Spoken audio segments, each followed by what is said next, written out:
The UN is reporting that as many as 20,000 people could be infected with Ebola. And we had previously reported on how no one should really panic about this. This is actually a very easy virus to contain. However, due to a level of distrust and ignorance, this virus continues to spread and people are getting sick and dying as a result. So the UN's agency released its latest figures, and it shows that 1,552 people have died from the virus from among the 3,069 cases reported so far in Liberia, Sierra Leone, Guinea, and Nigeria.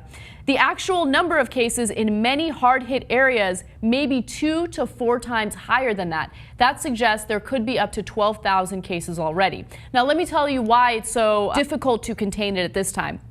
There'll be some situations where people don't trust the doctors. They'll think that the doctors are actually the ones that are spreading the virus. They're believing in these crazy conspiracy theories. So as a result, individuals who have their family members quarantined will break into the centers and, try to get their families released or family members released.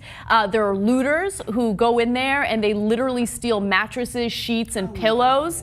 And of course, that is a very easy way of spreading the virus because the Ebola, the fluids are on those sheets, on those mattresses. And so when you go out there and you try to sell it, it's going to spread. So the situation's getting worse. And I think the most jarring number that I read in this UN report was that the largest outbreak in the past was about 400 cases. Wow. Yes, it's incredible. And when you say, there's over 3,000 cases and 1,500 people have died, that's half. Yeah. That is a big deal. Yeah. So you don't have like a great chance of survival if this happens. Although, thank God that one doctor in Virginia walked right out of the hospital. But these people in a lot of these countries don't have the same, they don't trust their governments. They don't so trust their screw governments. You. So even if they airdrop pamphlets with like gigantic pictures saying don't do this, they'll go, oh, you just don't want us to steal. It's not really about that. No, it is about the infection. Yes, and the thing is, it's spread through bodily fluids, yes. Right? It's not as though if you're in the same room as someone who has Ebola, you're gonna get it. Right. And that's the reason why it's actually pretty easy to contain it.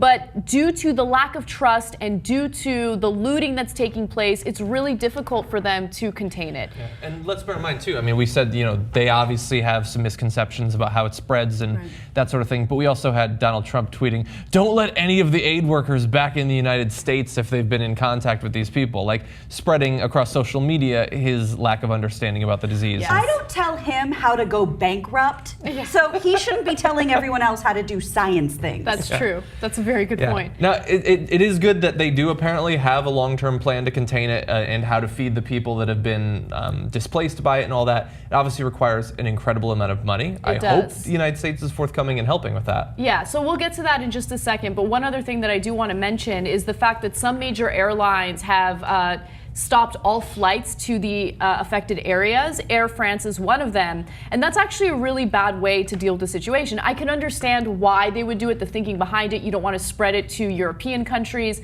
but at the same time, when you do that and there are a lack of flights, it's really difficult to get certain supplies and certain things to these countries where people have been displaced as a result of the outbreak. So you really have to think and do careful planning when it comes to dealing with this situation. These people need supplies, they need help. They don't need us to ban flights to their countries. Okay, so I want to give you what the long-term and short-term plan is to deal with the outbreak. The new plan aims to stop Ebola transmission in affected countries within 6 to 9 months and prevent it from spreading internationally.